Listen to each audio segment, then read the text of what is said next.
somebody waiting in the wings. And Heineckie's not exactly Justin Fields here, but a lot of times like these situations take care of themselves as far as getting the younger guy in the game. And all it took was like one half, and Fitzpatrick is already on IR. So it went from a like bad but intriguing quarterback matchup with Fitzpatrick to a bad but like really unintriguing matchup now with Heinickie.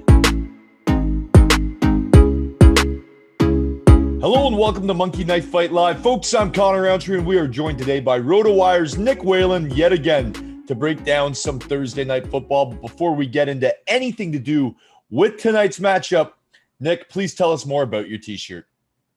I'm running out of Jags tees, guys. I think I have maybe one more that I haven't pulled out. It might have to start dipping into, I have multiple Byron Leftwich jerseys that are far oversized for me.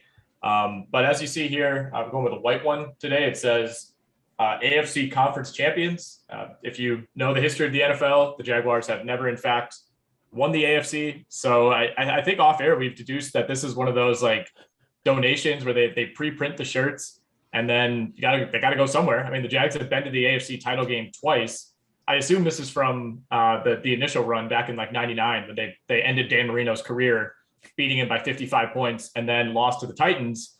A lot of people don't remember the Jaguars lost 3 games that year, all 3 to the Tennessee Titans, and fell a game short of making and probably winning the Super Bowl over the St. Louis Rams. But I got this from my grandma for Christmas a few years ago. I don't know where she got it. Props to her for finding it. I still love it. I think the fact that it's inaccurate possibly makes it a cooler shirt. But again, I'm starting to run a little bit low on Jag shirts. Wow. Okay. Thanks for the history lesson on the Jags and the t-shirt, Nick. As always, I can't wait to see next week's shirt, but we got a barn burner of a matchup tonight. It's the Giants visiting the Washington football team. Yes, we got it right there. And it's definitely not going to be a barn burner. The total line is actually at 40.5 right now. We checked it before coming on air. So for me, I'm liking less and less from these quarterbacks right off the bat. Heinickie, he looked pretty solid in taking over for Fitzpatrick last week. But with that said, he's got a pretty solid Giants defense, pass defense going up against him today. Daniel Jones, again, taking on a very, very good Washington defense.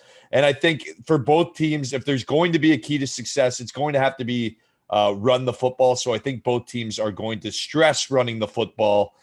Nick, I think that leads to less and less. How do you see the quarterback matchup going? It's not going to be fun to watch, that's for sure. I mean, this is a huge game, weirdly, for Daniel Jones, right? Where, I mean, I still feel like he's coasting. I'm sure you guys remember it would be now 2 seasons ago where he had that huge week 1. I think they beat the Bucs on the road. I feel like he's still coasting off of that one game. Like he has not really been good at all since that game. But in my mind, I'm like, well, maybe he could get back to that. No, he is not. He's not been there. But he's going up against Taylor Heinecki. I mean, sometimes these situations, there's just like fate where you bring in like the old veteran quarterback and like there's somebody waiting in the wings. And Heineckie's not exactly Justin Fields here, but a lot of times like these situations take care of themselves as far as getting the younger guy in the game. And all it took was like one half, and Fitzpatrick is already on IR. So it went from a like bad but intriguing quarterback matchup with Fitzpatrick to a bad but like really unintriguing matchup now with Heinickie. But overall, like I said, I think this is a bigger game for Daniel Jones. He has a lot more to prove. People expect things of Daniel Jones. People don't expect anything out of Taylor Heinecki. The way that this game is going to flow, I want to say under to both. It's a fairly low number, especially for Jones at 235.5. But this is a good Redskins defense, especially a really good Redskins front 4, front 7. I think they're going to be able to get to Daniel Jones. And, as we saw in week 1, like Saquon Barkley, for as talented as he is, I mean, it was kind of the same story as the last couple of years, where if he's going to get more than 1 yard on a play, it's just because he's shaking through tackles and breaking 5 tackles just to get back to the line of scrimmage. Like this team cannot create holes from him. They're really going to struggle to move the ball. I think this game probably plays out pretty similarly to how everybody thinks it will. It's going to be like 16-13 or something along those lines. Yeah, I'm pretty comfortable with the less and less and the under on the total point line just overall because of that. And Nick, yeah, I think you really hit it on the head with the Giants. The pressure's on that backfield, that quarterback and that running back to get something done. I know that Daniel Jones did throw for 267 yards last week, folks, but if you just look at the game script and the way that looks like it's going to play and what both teams need to stress offensively and how they play defensively, it looks like less and less for the quarterback matchups for me. And Nick, so punch it in, scroll down, select your buy-in, hit submit, and you're in to win on Thursday Night Football. What's going on with his neck here? Very strange stuff. Who, Daniel Jones? Yeah, or there's Heineke's neck? No, there's like no t-shirt. It's just like he looks like a Pez dispenser. Is that photo cut off, or that's just what it looks like? The cropping, yeah, there's lots of headroom there, so I think it was the cropping job from our friends over on the back end. Getting into some more important, they're not going to be happy now. Getting into some more important projections here on Monkey Knife Fight. We got the running backs here. Saquon Barkley, he needs to get going, as we said. Now, he's dealing with the rushing defense. Yeah, Jason, I think you could just leave it there, and then we'll go to just Gibson a quick after. update here. It was RB1 and RB1. It was Gibson and Barkley, and then it was also McLaurin and Shepard. But now it seems like it's flipped, and they're doing some mix and match. I think these contests are going to constantly populate throughout the day. Do you want to start with Saquon?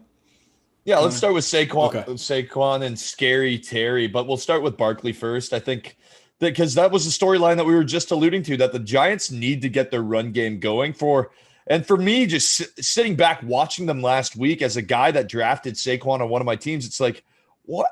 You got to feed that guy the rock no matter what, and you're not going to be successful if you don't. Daniel Jones is not a guy that's going to go and throw for 500 yards and 6 touchdowns and win you a football game every single week. You're going to need that run support throughout, I'd say, basically every single game you play. Saquon Barkley, is too talented not to be getting the football, but he's taking on a Washington team that allowed I think 90 yards. I think it was 90 yards last week rushing in week 1 total. I think it's going to be more for Saquon just because the Giants need to get him going and feed him. I like the more than 50 yards, but if that line stretches up to around 65, I'd be looking less. But right at 50 yards, 49.5, I like Saquon to punch in 50 yards tonight on Thursday Night Football. Nick, how do you see that one going? I think I'm with you on the more here. I think the chances that he's like completely stuffed for a second straight week are not great. I don't think he's going to go for like 100 yards or 150 yards in this game. I don't see him having a monster game, but he's also not going to go 10 carries for 20 yards again. I think they'll make sure that that's not the case. And unlike last week, I don't necessarily know that the team they're going up against has the horses to be up 20-7 like the Broncos were, in the second half of that game. And at that point, you just need to score touchdowns. You're not going to be just hammering the ball on first and second down. But in a low scoring game that should remain pretty close, I think he has certainly more than 10 carries. I mean, if he gets to 20 carries, he's getting over 49.5 yards. Mm-hmm. And I think that's a pretty decent possibility tonight. Yeah, so I'm completely with you there on the breakdown. Yeah, I like it. The more there. As for Scary Terry, though, he doesn't have Ryan Fitzpatrick. If Ryan Fitzpatrick was throwing the ball, this is a more, and then I'm walking away. Ryan Fitzpatrick isn't throwing the ball. It's Heinickie. But one thing that we did notice last week when Heinickie went in the game is that he was forcing the ball to Scary Terry and his tight end Thomas. Terry McLaurin even said last week that was the hardest catch that he ever made, that one on the sideline where his butt cheek kept him in bounds. That was quite the catch. If you guys haven't seen that, you should definitely check it out. But if we're looking at Scary Terry's line at 74.5 yards, and I'm looking at the way Heinicke was spreading the ball out offensively, I'm going to like the more on that. Although I like less on Heinicke, I like more on Scary Terry because look at the catch. Look at the confidence that Heinicke has in this guy. That goes through the defender's hands and into his hands. The adjustments on the ball, absolutely insane catch. So because of that, because of the comfortability there with Terry McLaurin, I'm going to take more on Scary Terry's line at 74.5. I don't think it goes much higher than that. I don't know if he has a 100-yard night, but I like him. I think he's good for 75 yards tonight. Nick, how do you see it? Yeah, I mean, some of the logic that I laid out in that false Saquon Barkley prop kind of applies here too, where I think given the quarterback play and the way that this game goes, I don't know if I see McLaurin having like 9 catches for 75 yards. I think it would look a lot like last week when he finished with 4 for 62. But if one of those goes for 50 yards, then all of a sudden you're certainly in danger of hitting the more on this one. So I tend to agree with you here. It's more so a play toward like how talented Terry McLaurin is. Like I honestly think there's a case that he might be like pound for pound the best receiver in the NFL. And there are certainly some other worthy candidates.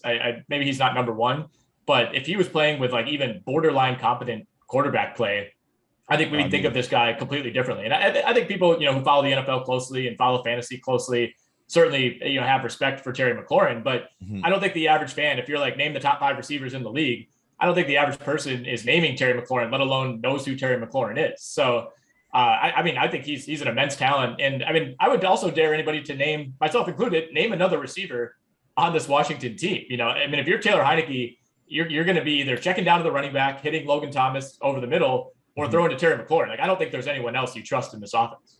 Well, that was funny because those were the 2 names that I literally mentioned from last week. Like, those were the only guys that Heinicke was spreading the ball out to. So it just makes it seem logical. Well, Heinicke, I don't expect him to blow it up, and I took less on his passing line. If he throws to anyone, it's going to be Terry McLaurin. Yeah, see, look at there's the names. There they are. Yeah, Adam Humphries. Oh, look at that. Rotowire.com depth charts. Love it. What is that? Dax Milne? That's not a real person. Diami Brown? Sure. It sounds like the Madden NFL draft. Yeah. Like when you finish the first season on franchise mode and you got to go and you can't pull in the draft class from some super fan. God, look at that photo. That is not a good photo. All right. So what's your final pick for Scary Terry for the people at home there, Nick? Going for more? This is one of the toughest questions I've ever had to answer in my entire life. I will blindly trust Terry McLaurin. And like you alluded to, like if we're going under on Heinicke, it's like all of his yards might be going to McLaurin, but I'll go over with you, Connor. I don't see why not. I think he's too talented, and I think they're going to force feed him the ball. Exactly. That's like literally my same argument for Saquon Barkley, as you said, applies for Terry McLaurin, except your prop breakdown was a little opposite. But hey, we got there in the end. Hit submit, folks, and you're in to win. And now let's go take a look at the other matchup. It's between, now I guess it would be Sterling Shepard, who is just so old but still playing, and Antonio Gibson, who is quite the talent himself. Let's start off with the running back, Antonio Gibson, Nick, and I'll throw this one to you first. This is tough, man. I think it's kind of right where it should be. I think a lot of people were really high on Antonio Gibson coming into this year, and he showed out in week 1. He got the workload. He almost got to 100 yards. Did break one off for almost 30 yards. Got in the receiving game a little bit, 3 for 18. So I think they used him about like fantasy owners would hope. So that's a super encouraging sign. And going up against a pretty good San Diego defense. San Diego. Wow, what year is it? LA defense. That's almost as bad as using the R word to talk about the football team.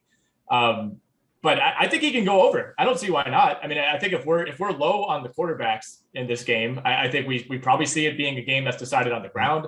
I think either of these teams would be happy to just kind of run it out and go into the fourth quarter tied like 3-3 or even 0-0 and just kind of grind this one out. I think that's the kind of game we're going to see. You're not going to ask Daniel Jones or Taylor Heinecke to air it out. And if they're going to do that, like we just said, Connor, I think we see a lot of swing passes to Antonio Gibson. I think we see, a lot of like halfback draws, things like that. I think Antonio Gibson is heavily involved. So even though I do think this is a good line, maybe he's built in for a little regression after a nice week 1. I don't think that they're going to go away from it. Like I think this could easily be another 20 carry night for Gibson.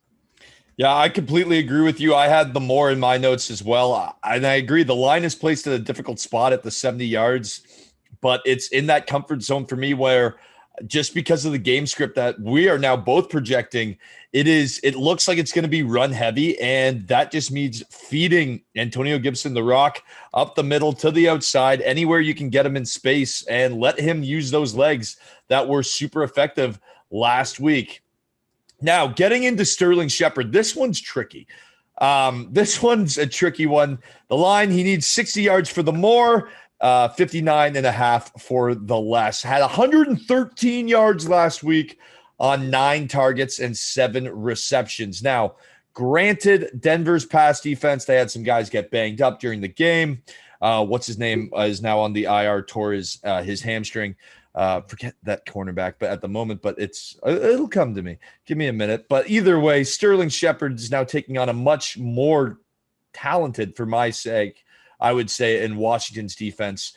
I don't see him getting 60 yards tonight. I think he could get a couple catches underneath, right around the 40, 50-yard mark seems good for me, but 60 yards against Washington, I'm not confident in Daniel Jones at all. I'm taking the less. Nick, how do you see that one?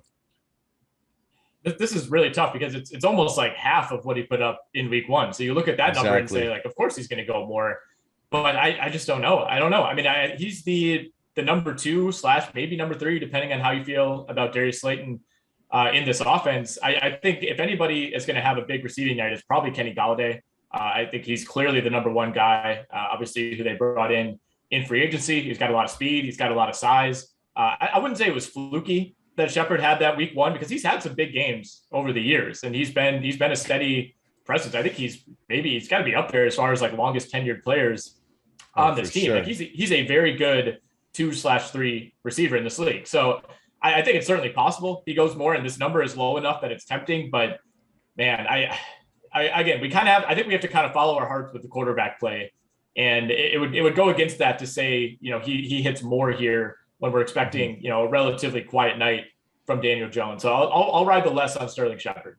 Yeah, I'm with you on that. Like for 113 yards in that week 1, let's remember he had just 656 yards all last season. So that was definitely a very standout game. And if you want to call it a fluky game, if you want to call it a standout game, whatever you want to call it, the facts are it was one of those two. So yeah, I'm definitely taking the less.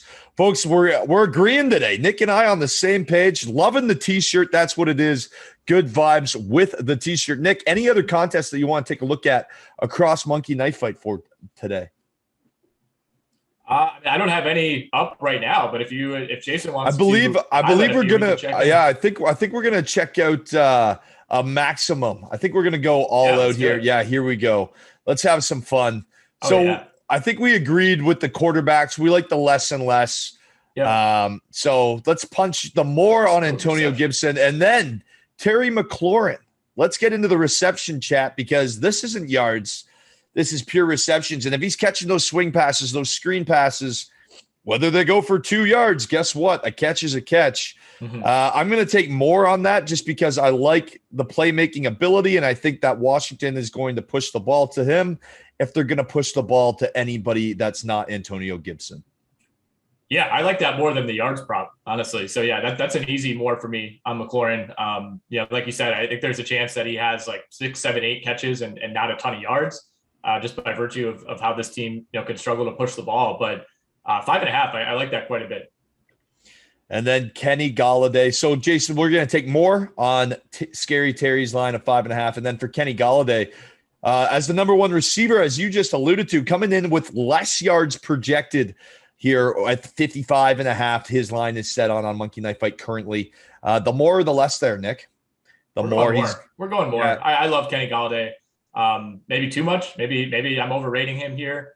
But I think we kind of see a reversal where, Sterling Shepard was the guy in week 1. I think Kenny Golladay asserts himself as the guy in what's, again, not going to be a super impressive offense, but you're not asking a ton to get to 55.5 here. So I'll go more on Golladay. Yeah, exactly. Especially with a deep shot, one deep shot, and you'll get over that. And remember, Evan Ingram, as you said earlier in the show, not in the lineup. So that goes with the big tight end target that Daniel Jones would be comfortable with.